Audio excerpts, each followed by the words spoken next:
नमस्कार प्यारे दर्शकों, प्राचीन ज्ञान कहानी चैनल में आपका स्वागत है। दोस्तों, कई बार हमारे परिवार के बच्चे, हमारे परिवार के सदस्य गलत संगति में पड़कर न जाने कैसे बुरे कर्म करने लग जाते हैं। न जाने उस संगति के असर से परिवार के लोगों पर कैसा असर पड़ता है। उन लोगों के कारण, उनके साथ रहने के कारण परिवार के लोगों पर तरह तरह के बुरे कर्म बनने लग जाते हैं। संगति का कितना असर जीव पर होता है, उसका कितना प्रभाव मनुष्य पर पड़ता है, इन सब बातों के बारे में आज हम जानने वाले हैं। प्यारे दर्शकों, संगति मनुष्य को अगर सही मिल जाए तो उसका जीवन बदल जाता है। अगर मनुष्य गलत संगत में पड़ जाए तो उसकी जिंदगी भी बर्बाद हो जाती है। किसी गांव में एक चोर रहा करता था और एक बार की बात, उसने कई दिनों तक चोरी करने का मौका ही नहीं मिला। अब जिसका कारोबार चोरी करना ही, चोरी से ही उसको पैसे मिलते थे, अब वो नहीं हो पाई तो उसके घर में खाने के लाले पड़ गए। और कहावत है कि मरता क्या नहीं करता। भूख से व्याकुल होकर जब उसके घर में खाने को कुछ भी नहीं बचा था, एक दिन रात्रि के समय लगभग 12:30 बजे वह चोर गांव के बाहर चल पड़ा चोरी करने के लिए। उसे पता था कि गांव वाले सब उसे जानते हैं। गांव के बाहर एक कुटिया बनी हुई थी और उस कुटिया में एक साधु रहा करते थे। रात को जाकर वह उस कुटिया में घुस जाता था। वह चोर भी जानता था कि साधु बड़े ही त्यागी हैं, अपने पास कुछ भी नहीं रखते, किंतु फिर भी उस चोर ने सोचा कि हो सकता है धन नहीं रखते हो, किंतु वो कुछ खाने का सामान तो रखते ही होंगे। कुछ खाने पीने को मिल जाएगा तो 1-2 दिन का गुजारा भी चल जाएगा। जब चोर उस कुटिया में प्रवेश कर रहा था, संयोगवश उसी समय साधु बाबा ध्यान से उठकर बाहर की तरफ आ रहे थे।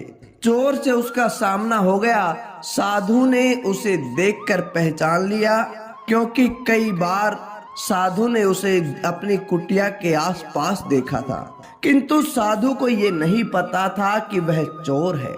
बड़ा ही आश्चर्य हुआ।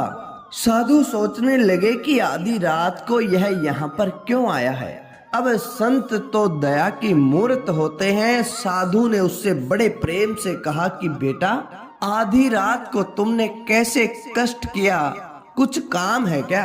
अब चोर कहने लगा कि महाराज, मैं कई दिन का भूखा हूँ। इतनी बात सुनते ही साधु कहने लगे कि बेटा आ जाओ, तुम मेरे पास बैठो। मैंने शाम को धोनी में कुछ शकरकंद डाले थे, वे भुन गए होंगे, उन्हें निकाल देता हूँ और तुम वो सब खा लेना, तुम्हारा पेट भी भर जाएगा। साधु कहने लगे कि बेटा, अगर तुम शाम को आ गए होते तो हम दोनों मिलकर खा लेते। पेट का क्या है, पेट तो मांगता ही है। बेटा, अगर मन में संतोष हो तो जितना मिले उसमें ही मनुष्य खुश रह सकता है। यथा लाभ संतोष, यही तो है। अब साधु ने दीपक जलाया, चोर को बैठने के लिए आसन दिया, पानी दिया और एक पत्ते पर भुने हुए शकरकंद रख दिए। फिर पास में बैठकर उसे इस तरह से खिलाया कि जैसे कोई माँ अपने बच्चे को खिलाती है। प्यारे दर्शकों, साधु बाबा के ऐसे व्यवहार से चोर तो निहाल हो गया। सोचने लगा कि मैं तो एक चोर हूँ और ये एक बाबा, मुझ में और इसमें कितना फर्क है। मैं चोरी करने आया हूँ और ये इतने प्यार से खाना खिला रहे हैं। मनुष्य ये भी है और मनुष्य मैं भी हूँ।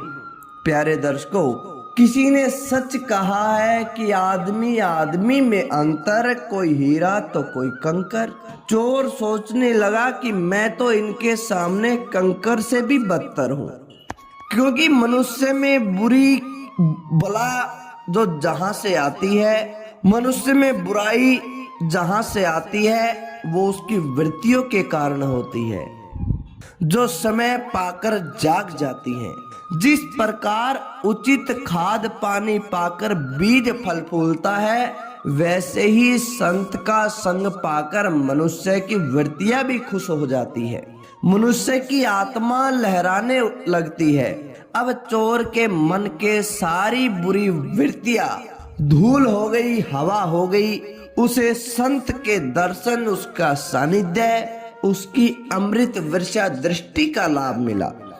प्यारे दर्शकों, कहते हैं कि एक घड़ी आधी घड़ी आधी में पुनियाद, तुलसी संगत साध की हरे कोटि अपराध। उस ब्रह्मनिष्ठ साध युग के आधे घंटे के मिलन से चोर के कितने ही बुरे संस्कार नष्ट हो गए, कितने ही बुरे कर्म नष्ट हो गए। अब तो साधु के सामने उस चोर का अपना अपराध कबूल करने का मन उतावला हो रहा था। सोच रहा था कि मैं अपनी चोरी की इस बुरी आदत को यहाँ पर कबूल कर लूं।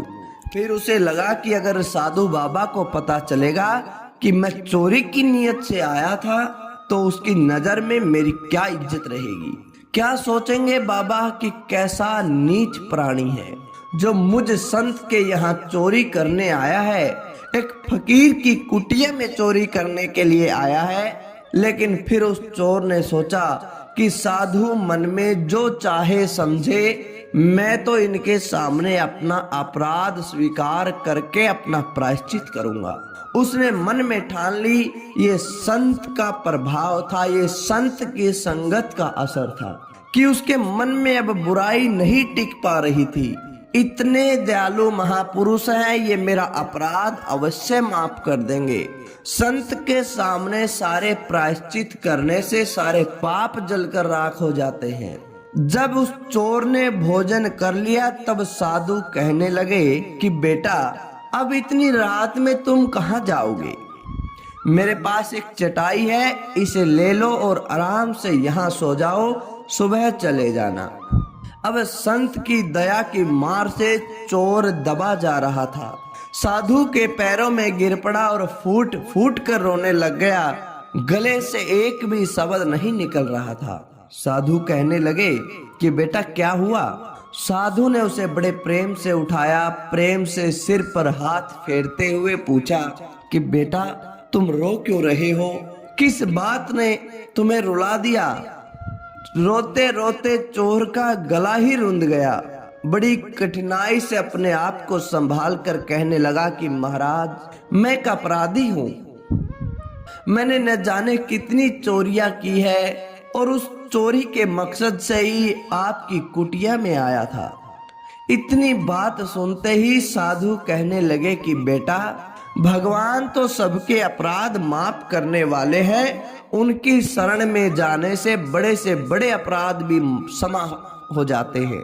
तू उनकी शरण में जा, वे तुम्हें जरूर माफ कर देंगे। इतनी बात जब कही तो चोर कहने लगा कि महाराज, मेरे जैसे पापी का उद्धार नहीं हो सकता। साधु कहने लगे कि अरे पगले, भगवान ने कहा है कि यदि कोई अतिशय दुराचारी भी अनन्य भाव से मेरा भक्त होकर मुझको भजता है तो वह भी साधु ही मानने योग्य है, वह साधु से कम नहीं है। फिर चोर कहने लगा कि नहीं महाराज, मैंने तो बड़ी चोरियां की हैं। आज भी मैं भूख से व्याकुल होकर आपके यहाँ चोरी करने आया था, लेकिन आपके इस व्यवहार ने, आपकी संगति ने मेरा तो जीवन ही पलट दिया। किंतु मैं आज से आपके सामने कसम खाता हूँ कि आगे कभी भी चोरी नहीं करूंगा और किसी भी जीव को नहीं सताऊंगा। आपने मुझे अपनी शरण में लेकर बड़ा ही उपकार किया है। साधु के प्यार के जादू ने, साधु की संगत ने, साधु के प्रभाव ने उस चोर को भी साधु बना दिया। उसने अपना जीवन उस साधु के चरणों में सदा के लिए समर्पित करके अपने अमूल्य मानव जीवन को बहुमूल्य बना दिया और परमात्मा को पाने के रास्ते पर लगा दिया। कहाँ वो एक चोर, कहाँ एक महान संत बन गया। महापुरुषों की सीख है कि अगर आप सबसे आत्म व्यवहार अच्छा करते हैं, महापुरुष कहते हैं कि अगर आप संत की संगत में बैठते हैं, महापुरुषों की संगत में बैठते हैं, साधु की संगत में बैठते हैं, तो दुनिया की कोई भी ताकत आपका कुछ नहीं बिगाड़ सकती और आपके सारे बुरे कर्मों का नाश हो जाता है, आपका जीवन धन्य हो जाता है। क्योंकि महापुरुषों का प्रभाव इतना होता है, उनका असर इतना होता है, जब उनकी दहलीज में पैर रखते हैं, उनकी दहलीज में पैर रखते ही हमारे सारे बुरे भाव, हमारे सारे बुरे कर्म, इन सब का नाश हो जाता है, वे सब जलकर राख हो जाते हैं। जहां पर संत महापुरुष होते हैं वहां पर हमारे पांच चोर, वहां पर हमारे विषय भोग अपना असर नहीं दिखा सकते और इन्हीं के कारण हम बुरे कर्म करते हैं, वो सब खत्म हो जाते हैं। तो प्यारे दर्शकों, हमेशा अपने परिवार को, अपने आप को संत महापुरुषों की शरण में रखो, हमेशा उनकी सेवा में रखो, अपनी संगति को सही बनाए, क्योंकि जब तक आपकी संगत अच्छी नहीं होगी आपके कर्म भी अच्छे नहीं होंगे। तो प्यारे दर्शकों, आपने जाना कि संगति का असर मनुष्य पर कितना पड़ता है। तो कैसी लगी आपको आज की यह कहानी? अच्छी लगी तो लाइक करें, शेयर करें और कमेंट करके हमें जरूर बताएं। धन्यवाद दोस्तों।